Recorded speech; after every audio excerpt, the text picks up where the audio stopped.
ரமலானுடைய காலத்தில் முஸ்லிம்களுக்கு ஒரு செய்தி வருது. மக்காவில இருந்து ஒரு வியாபார கூட்டம் கிளம்புது. மக்காவில இருந்து ஒரு வியாபார கூட்டம் கிளம்புது. அவங்க என்ன தீர்மானத்துல கிளம்புறாங்கன்னா, இந்த வியாபாரத்துல என்ன லாபம் கிடைக்குதோ அது அத்தனையையும் முஸ்லிம்களை அழிக்கிறதுக்கு பயன்படுத்துறது தீர்மானத்தோட கிளம்புறாங்க. நபி ஸல்லல்லாஹு அலைஹி வஸல்லம் அவங்களுக்கு இந்த செய்தி கிடைச்ச உடனே ஸல்லல்லாஹு அலைஹி வஸல்லம் அவங்க யாருடைய தலைமையில கிளம்புதுன்னு பார்த்தாங்க. அபூ சுஃபியானுடைய தலைமையில கிளம்புது. அந்த கூட்டத்தில் வியாபார கூட்டத்துக்கு மக்காவுடைய ஒவ்வொரு குடும்பமும் காசு கொடுத்திருக்கு. ஸல்லல்லாஹு அலைஹி வஸல்லம் அவங்க சஹாபாக்கள்ட்ட சொன்னாங்க, நாம அந்த வியாபார கூட்டத்தை தடுக்கலாம். வியாபார கூட்டம் மக்கால இருந்து சிரியாவுக்கு போகும். வியாபார சரக்குகளை கொண்டு போய் அங்க வித்துட்டு காசுகளை கொண்டு வருவாங்க. சிரியால இருந்து திருப்பி வருவாங்க. சிரியாவிலிருந்து அவர்கள் திரும்பி வருகிற போது அந்த வியாபார கூட்டத்தை தடுக்கலாம் என்று ஸல்லல்லாஹு அலைஹி வஸல்லம் அவர்கள் நினைத்தார்கள். ரமலான்ல சஹாபாக்கள் சரி போலாம், ஏன்னா நமக்கு எதிரான ஆயுதம் வாங்க தானே போயிருக்காங்க, தடுக்கலாம்னு ஸல்லல்லாஹு அலைஹி வஸல்லம் நினைச்சாங்க. பெருமானார் ஸல்லல்லாஹு அலைஹி வஸல்லம் அவர்கள் சஹாபாக்களை கிளம்புங்கன்னு சொன்னாங்க. சஹாபாக்கள் எல்லாம் கிளம்புனாங்க. கிளம்பி கொஞ்சம் தூரம் வந்த பிறகு ஸல்லல்லாஹு அலைஹி வஸல்லம் அவர்கள் சஹாபாக்கள்ட்ட சொன்னாங்க, எவ்வளவு பேர் நாம இருக்கிறோம் எண்ணி பாருங்க. ஒரு சஹாபி எண்ணி பார்த்தார், 313 பேர் இருந்தாங்க. ஸல்லல்லாஹு அலைஹி வஸல்லம் அல்ஹம்துலில்லாஹ் சொன்னாங்க. ஏன்னா யூதர்களுடைய சமுதாயத்துல ஒரு நபிக்கு கட்டுப்பட்டு போனவங்க 313 பேர் அப்படிங்கிற ஒரு பழைய வரலாறு இருக்கு. அது ஸல்லல்லாஹு அலைஹி வஸல்லம் ஞாபகத்துக்கு வந்துச்சு. அதனால சந்தோஷப்பட்டாங்க. 313 பேரை கூப்பிட்டுட்டு மதீனாவுக்கு வெளியே வியாபார கூட்டத்தை எதிர்பார்த்து ஸல்லல்லாஹு அலைஹி வஸல்லம் போயிட்டு இருக்காங்க. பெருமானார் ஸல்லல்லாஹு அலைஹி வஸல்லம் அவங்க இப்படி வெளியேறிட்டாங்க அப்படிங்கிறது அபூ சுஃபியானுக்கு தெரிஞ்சு போச்சு. அவர் சிரியால இருந்தாரு, அவருக்கு தெரிஞ்சு போச்சு. சிரியால இருந்து ரிட்டர்ன் திரும்பி வரும்போது அவர் ரொம்ப கெட்டிக்காரர். அபூ சுஃபியான் ரொம்ப கெட்டிக்காரர். அதனால முகமது தன்னுடைய வியாபார கூட்டத்தை அவர் தடுக்கிறதுக்கான வாய்ப்பு இருக்குன்னு தெரிஞ்சு ஒரு கூலிக்காரனை காசு கொடுத்து, நீ சீக்கிரமா மக்கால போய் உங்களுடைய வியாபார கூட்டத்துக்கு ஆபத்து அப்படின்ற செய்தியை சொல்லிரு என்று சொல்லி ஒருத்தரை கூலிக்கு அமர்த்தி மக்காவுக்கு அனுப்பி வச்சார். அனுப்பி வச்சுட்டு அவர் கிளம்புறாரு. இதுக்கு இடையில கூலிக்கு அமர்த்தப்பட்ட அந்த வேலைக்காரன் வேகமாக மக்காவுக்கு வந்தான். மக்காவுடைய வாசல்ல நின்று கொண்டு வாசபாஹா வாசபாஹா என்று தன்னுடைய சட்டைகளை கிழித்துக் கொண்டு தன்னுடைய மூக்கை அறுத்துக் கொண்டு சத்தம் போட்டான். அந்த காலத்துல யுத்தத்துக்கு மக்கள் திரட்டுறதுக்கு இப்படி சத்தம் போடுற பழக்கம் இருந்துச்சு. சத்தம் போட்டு சொன்னான், உங்களுடைய வியாபார கூட்டத்துக்கு ஆபத்து, முகமது உங்கள் வியாபார கூட்டத்தை கொள்ளையடிக்க போகிறார் அப்படின்னு சொன்னான். இதை கேட்ட உடனே இப்படி ஒரு நாளுக்காகவே காத்திருந்தான் அபூ ஜஹல். பெருமானார் ஸல்லல்லாஹு அலைஹி வஸல்லம் எதிரியாக இருந்த அபூ ஜஹல் இப்படி ஒரு நாளுக்காகவே காத்திருந்தான். உடனே அவன் மக்காவில் இருந்த மக்கள் எல்லாரையும் திரட்டினான். எல்லாரும் காசு கொடுத்திருந்தாங்கல்ல, எல்லாரும் காசு கொடுத்திருந்தாங்க, எல்லாருக்கும் அதுல பங்கு இருக்கு. ஒரு வீட்டுக்கு ஒரு ஆள் வந்தே தீர வேண்டும்னு சொன்னான்.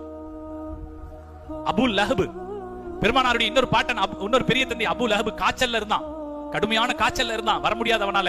ஆனா அவன் தன் சார்பாக ஒரு ஆள் அனுப்பி வச்சான். அவங்க கிட்ட இருந்து கடன் வாங்கின ஒரு ஆளை, நீ இந்த யுத்தத்துல போய் என் சார்பா கலந்துக்க, உன்னுடைய கடனை நான் வஜா செய்திடுறேன் அப்படின்னு தன் சார்பா ஒருத்தன் அனுப்பி விட்டான். அபூ ஜஹல் 1000 பேரோடு மக்காவில் இருந்து ஆட்டம் பாட்டமாக புறப்பட்டான் முஹம்மது ஸல்லல்லாஹு அலைஹி வஸல்லம் அவர்களுக்கு எதிராக. பத்ர் என்கிற இடம் மதீனால இருந்து 80 மைல் தொலைவில் இருக்கு. மதீனால இருந்து 80 மைல் தொலைவில் பத்ர்னு ஒரு கிணறு இருக்கு. கிணறு இருக்கிற இடத்துல எல்லாம் அவங்க சந்தை வச்சிருப்பாங்க. அது பத்ர்ல ஒரு கிணறு, ஒரு சந்தை இருந்துச்சு. அந்த இடத்துக்கு அபூ ஜஹல் வந்து சேர்ந்தான். ஆட்டமும் பாட்டமாக அவனுடைய 1000 பேர் அங்கே குழுமி இருந்தார்கள். நபி ஸல்லல்லாஹு அலைஹி வஸல்லம் அவங்களுக்கு இது தெரியாது. அபூ ஜஹல் யுத்தத்துக்குன்னு வர்றது தெரியாது. ஸல்லல்லாஹு அலைஹி வஸல்லம் அவங்க அபூ சுஃபியானுடைய வியாபார கூட்டம் வரும்னு எதிர்பார்த்து வர்றாங்க. அவனுடைய வியாபார கூட்டத்துல 40 ஒட்டகைகள் இருந்தது. அபூ சுஃபியானுடைய வியாபார கூட்டத்துல 40 ஒட்டகை இருந்துச்சு. சில ஆட்கள் இருந்தாங்க. அதனால 313 பேரோட வந்தாங்க. 40 ஒட்டகை தானே, நம்ம 300 பேர் போறோமா இல்லையா அப்படின்னு ஸல்லல்லாஹு அலைஹி வஸல்லம் வந்தாங்க. தேடி தேடி வந்தாங்க. அவருடைய அபூ சுஃபியானுடைய வியாபார கூட்டம் வரல. அவங்களும் பத்ர் மைதானத்தின் ஒரு ஓரத்துக்கு வந்து சேர்ந்தாங்க. பத்ர் மைதானத்தின் மலைக்கு அப்பால் அபூ ஜஹல் தங்கி இருந்தான் அவனுடைய படையோடு. இந்த இடத்துக்கு ரசூல் ஸல்லல்லாஹு அலைஹி வஸல்லம் வந்து சேர்ந்தாங்க அபூ சுஃபியானுடைய வியாபார கூட்டத்தை எதிர்பார்த்து. ஸல்லல்லாஹு அலைஹி வஸல்லம் அவங்க அலி ரலியல்லாஹு தஆலாவையும் சுபைர் ரலியல்லாஹு தஆலாவையும் என்ன ஆச்சுன்னு பார்த்துட்டு வாங்க அப்படின்னு அனுப்புனாங்க. இந்த 2 பேரும் என்ன நடக்குதுன்னு பாக்குறதுக்காக போகும்போது ஒரு கிணத்து மேட்ல 2 பெண்கள் தண்ணி இறைக்கும் போது பேசிக்கிட்டு இருந்தாங்க. அந்த பக்கம் படை வந்திருக்குதே, அதுக்கு நான் தண்ணி இறைச்சு கொடுத்து என்னுடைய கடனை அடைச்சிருவேன் என்று ஒரு பெண் சொல்லிக் கொண்டிருந்தார். இது அலி ரலியல்லாஹு தஆலாவுடைய காதுல வந்து விழுகுது.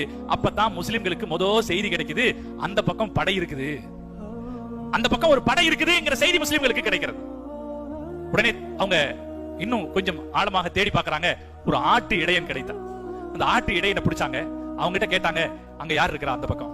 அந்த பையன் எதேச்சியா சொன்னா, அபூ ஜஹலுடைய படை வந்திருக்கு. அபூ ஜஹலுடைய படையின் உடனே இவங்களால நம்ப முடியல. அவனை அடிச்சாங்க. உண்மையை சொல்லுன்னு கேட்டாங்க. அவன் அப்படி சொன்னான். நேரா பெருமானார் ஸல்லல்லாஹு அலைஹி வஸல்லம் இருந்த இடத்துக்கு அந்த பையனை கூட்டிட்டு வந்தாங்க. நபி ஸல்லல்லாஹு அலைஹி வஸல்லம் தொழுதுகிட்டு இருந்தாங்க. தொழுகிற போது அவனை அடிச்சாங்க. உண்மையை சொல்லு, யார் அந்த பக்கம்? அந்த பையன் சொன்னா, அந்த பக்கம் அபூ ஜஹலுடைய படை தான் இருக்கிறாங்க. 2 தடவை அடிச்சாங்க. அப்போ அவன் என்ன செஞ்சான்? அபூ ஜஹலுடைய படை தான் சொன்னான். 3வது தடவை பார்த்தான். எதுக்கு உண்மையை சொல்லி இவங்கள்ட்ட அடி வாங்கணும்? இல்லங்க, அபூ ஜஹலுடைய படையில ஏதோ வியாபார கூட்டம் வந்திருக்குன்னு சொன்னான். நபி ஸல்லல்லாஹு அலைஹி வஸல்லம் தொழுது முடித்தார்கள். அந்த பையனை பார்த்தார்கள். அவர் சொல்வது உண்மை என்பது தெரிந்தது. ரசூலுல்லாஹ் சொன்னாங்க, அந்த சிறுவர் உண்மை பேசிய போதெல்லாம் நீங்கள் அடித்தீர்கள், பொய் பேசிய போது அடிப்பதை நிறுத்திக் கொண்டீர்கள்.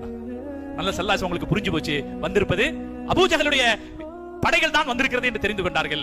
ஸல்லல்லாஹு அலைஹி வஸல்லம் அவர்கள் சஹாபாக்களை ஒன்று கூட்டினார். அந்த பையன்கிட்ட கேட்டாங்க, அவங்க படை எத்தனை பேர் வந்திருக்காங்க? அவர் சொன்னாரு, எவ்வளவு பேர்னு தெரியாது. சின்ன பையனுக்கு கூட்டத்தை அளக்கிறதுக்கு தெரியாது இல்லையா, எவ்வளவு பேர்னு தெரியாது. அப்ப நபி ஸல்லல்லாஹு அலைஹி வஸல்லம் அவர்கள் கணக்கிடுறார்கள். அல்லாஹ் கொடுத்த ஆற்றலை பாருங்க. ரசூலுல்லாஹ் கேட்டாங்க, ஒரு நேரத்துக்கு அவங்க எத்தனை ஒட்டகம் இருக்கிறாங்க? அந்த பையன் சொன்னா 10 அறுப்பாங்க அல்லது 9 அறுப்பாங்க. நபி ஸல்லல்லாஹு அலைஹி வஸல்லம் அவர்கள் அதை கேட்டுவிட்டு சஹாபாக்களுக்கு சொன்னார்கள், அவர்கள் 900 இருந்து 1000 பேர் இருக்கலாம் என்று சொன்னார். அப்படி சொன்ன பிறகு பெருமானார் ஸல்லல்லாஹு அலைஹி வஸல்லம் அவர்களுக்கு ஒரு யதார்த்தம் புரிந்து போய்விட்டது. நாம் அபூ சுஃபியானுடைய வியாபார கூட்டத்தை எதிர்பார்த்து நாம இங்க வந்தோம். ஆனால் இங்கே நாம எதிர்பார்க்க வேண்டியது அபூ ஜஹலுடைய படை வீரர்கள் இங்கே வந்திருக்கிறார்கள் என்ற யதார்த்தம் பெருமானார் ஸல்லல்லாஹு அலைஹி வஸல்லம் அவர்களுக்கு தெரிந்து விட்டது. ஒரு நபி ஒரு களத்தில் எதிரிகளை பார்த்த பிறகு, எதிரிகள் வந்திருக்கிறார்கள் என்பதை தெரிந்து கொண்ட பிறகு புறமுதுகு காட்டி போகக்கூடாது. இது நபிக்கான விதி. நபி எப்போதும் வீரத்திற்கு எதிர்ப்பட்டவராக இருக்க முடியாது. சண்டை வந்துருச்சு, வந்த பிறகு திரும்பி போக முடியாது. ஸல்லல்லாஹு அலைஹி வஸல்லம் அவர்கள் உடனே சஹாபாக்களை அழைத்தார்கள். ஸல்லல்லாஹு அலைஹி வஸல்லம் சொன்னாங்க, நாம எதிர்பார்த்து வந்தது வியாபார கூட்டத்தை, ஆனா இங்க வர்றது எதிரிகளுடைய படை வந்திருக்கு, என்ன செய்யலாம்? ஸல்லல்லாஹு அலைஹி வஸல்லம் அவர்கள் கேட்ட உடனே ஹஜ்ரத் அபூபக்கர் சித்திக் ரலியல்லாஹு தஆலா எழுந்தார்கள். யா ரசூலல்லாஹ், நாம் சண்டை செய்வோம் என்றார். ஸல்லல்லாஹு அலைஹி வஸல்லம் திரும்பி கேட்டாங்க, என்ன செய்யலாம்? உடனே உமர் ரலியல்லாஹு தஆலா எழுந்தாங்க. அவர் சொன்னார், யா ரசூலல்லாஹ், சண்டை செய்யலாம். அபூபக்கர் சித்திக் ரலியல்லாஹு தஆலா யார்? மக்காக்காரர். உமர் ரலியல்லாஹு தஆலா யார்? மக்காக்காரர். நபி ஸல்லல்லாஹு அலைஹி வஸல்லம் அவர்கள் திரும்பியும் கேட்டார்கள், நான் சண்டை செய்யலாம் என்று நினைக்கிறேன், நீங்கள் என்ன சொல்கிறீர்கள்? மூணாவது தடவையா ஒருத்தர் எந்திரிச்சாரு, மிக்தாத் ரலியல்லாஹு தஆலா அன்ஹு. அவரும் சொன்னார், யா ரசூலல்லாஹ், சண்டை செய்யலாம். ஸல்லல்லாஹு அலைஹி வஸல்லம் நாலாவது தடவையும் கேட்டாங்க, நான் சண்டை செய்யலாம் என்று நினைக்கிறேன், நீங்க என்ன சொல்றீங்க? அப்போது எழுந்தார் ஹஜ்ரத் சஅத் இப்னு முஆத் ரலியல்லாஹு தஆலா. அருமையானவர்களே, வரலாற்றில் மறக்க முடியாத மனிதர்களில் ஒருவர் சஅத் இப்னு முஆத் ரலியல்லாஹு தஆலா. மதீனா யாரால் இஸ்லாமத்திற்கு வந்தது என்கிற வரலாற்றை சொன்னபோது நான் இவருடைய பெயரை உங்களுக்கு சொல்லி இருக்கிறேன். மதீனாவின் தலைவர்களில் ஒருவராக இருந்தார். அவர் இஸ்லாத்தை ஏற்றுக்கொண்டார். நேரே அவர் மக்களிடத்திலே போய் சொன்னார். அவருடைய மக்களை பார்த்து சொன்னார், நான் முஸ்லீம் ஆயிட்டேன், நீங்களும் முஸ்லிமானா தான் உங்க கூட நான் பேசுவேன் என்று சொன்னார். அவர் மீது இருந்த மரியாதையாலே மொத்த மதீனாவும் இஸ்லாத்தை தழுவியது என்று சொன்னேன். சொன்னா இல்லையா? அந்த சஅத் இப்னு முஆத் ரலியல்லாஹு தஆலா அவங்க எழுந்தார்கள். யா ரசூலல்லாஹ், அல்லாஹ்வின் தூதரே, நீங்கள் எங்களை நினைத்துத்தான் திரும்ப திரும்ப கேட்கிறீர்கள். திரும்ப திரும்ப நீங்க எங்களை நினைச்சு தான் கேக்குறீங்க மதீனாக்காரங்களை. ஏன்னா மதீனாக்காரங்க ரசூல் ஸல்லல்லாஹு அலைஹி வஸல்லத்துக்கு ஆதரவு தெரிவிக்கிறேன்னு சொன்னாங்களா இல்லையா? அப்படி சொல்லும்போது எந்த அடிப்படையில் ஆதரவு தெரிவிச்சிருந்தாங்கன்னா அதுக்கு பேர் பைஅத்துன் நிசா. பைஅத்துன் நிசானா என்ன அர்த்தம்? எங்களுடைய பெண்களை பாதுகாப்பது போல உங்களை பாதுகாப்போம்னு அர்த்தம். அப்படின்னா எங்க ஊருக்குள்ள உங்களை பாதுகாப்போம்னு அதுக்கு அர்த்தம். இப்ப சண்டை எங்க இருக்கு? ஊருக்கு வெளியில இருக்கு. அதனால நீங்க அதை நினைச்சுதான், எங்களை நினைத்துத்தான் நீங்கள் திரும்ப திரும்ப கேட்கிறீர்கள். நாங்கள் என்ன சொல்லுவோமோ? ஏன்னா 313 பேர்ல 80 பேர் தான் மக்காக்காரங்க. 80 பேர் தான் மக்காக்காரங்க. மீதி இருந்ததெல்லாம் மதீனாக்காரங்க, விவசாயிகள், யுத்தத்தை பற்றி தெரியாதவர்கள். இரண்டாவது, யுத்தத்துக்காக அவங்க வரவும் இல்லை. அவங்க கையில இருந்ததே மொத்தம் 8 வாள். 8 வாள் தான் கையில வச்சிருந்தாங்க. கேடயங்கள் கிடையாது, விரல் விட்டு எண்ணக்கூடிய கேடயங்கள். 2 குதிரை. ஒரு குதிரை ஜுபைர் ரலியல்லாஹு தஆலா இடத்துல, குதிரை மிக்தாத் ரலியல்லாஹு தஆலா. மொத்தமா யுத்தத்துல 2 குதிரை தான். 70 ஒட்டகைகள். இந்த 313 பேருக்கு எத்தனை ஒட்டகைங்க? 70 ஒட்டகைகள். எந்த வகையான யுத்தத்திற்கான தயாரிப்பும் இல்லை, தற்காப்புக்கான சாதனங்களும் இல்லை. நபி ஸல்லல்லாஹு அலைஹி வஸல்லம் சொல்றாங்க, யுத்தம் செய்யலாம்னு நினைக்கிறேன். சஅத் இப்னு முஆத் ரலியல்லாஹு தஆலா எழுந்து சொன்னார்கள், வரலாற்றில் வைரவரிகளுக்கு சொந்தமான வார்த்தைகள். எழுந்து சொன்னாங்க, யா ரசூலல்லாஹ், ஆமன்னா பிக. நாங்க என்ன சொல்லுவேன்னு தானே நீங்க எதிர்பார்க்கறீங்க? ஆமன்னா பிக, உங்களை நாங்கள் ஈமான் கொண்டிருக்கிறோம்.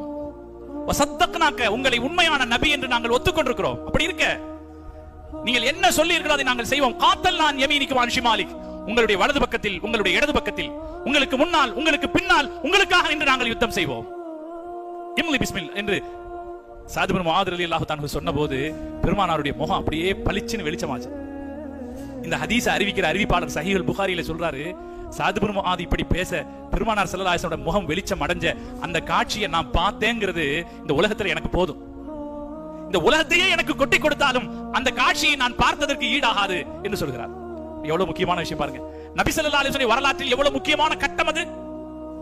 மக்காவின் காபிர்களை எதிர்கொள்வதற்காக களத்தில் வந்துவிட்ட நேரத்தில் எந்த வகையான தயாரிப்பும் இல்லாமல், பாதுகாப்பும் இல்லாமல், ஈமான் கொண்டு விட்டோம் என்ற ஒற்றை வார்த்தையில் ஒரு யுத்தத்திற்கு தயாராக நின்றது அந்த சமுதாயம். 313 பேர் கொண்ட அந்த சமுதாயம். நபி ஸல்லல்லாஹு அலைஹி வஸல்லம் இந்த வார்த்தைக்கு பின்னால் சொன்னார்கள், இம்து பிஸ்மில்லாஹ், அல்லாஹ்வின் பெயரால் நடங்கள் என்று சொன்னார்கள். சஹாபாக்களை பத்ர் களத்திலே எதிரிகள் இருந்த திசையை நோக்கி முன்னே நகர்த்தி கொண்டு வந்தார்கள். சஹாபாக்கள் ரமலான் மாசத்தின் 17ஆம் நாள் வெள்ளிக்கிழமை அதிகாலை சுபஹனுடைய நேரத்திலே முஸ்லிம்கள் ஒரு பக்கம் திரண்டிருந்தார்கள், மக்காவின் காபிர்கள் மறுபக்கம் திரண்டிருந்தார்கள். முஸ்லிம்கள் 313 பேர் இருந்தார்கள், மக்காவின் காபிர்கள் 1000 பேர் இருந்தார்கள். முஸ்லிம்கள் நிராயுதபாணிகளாக இருந்தார்கள், காபிர்கள் ஆயுதபாணிகளாக இருந்தார்கள்.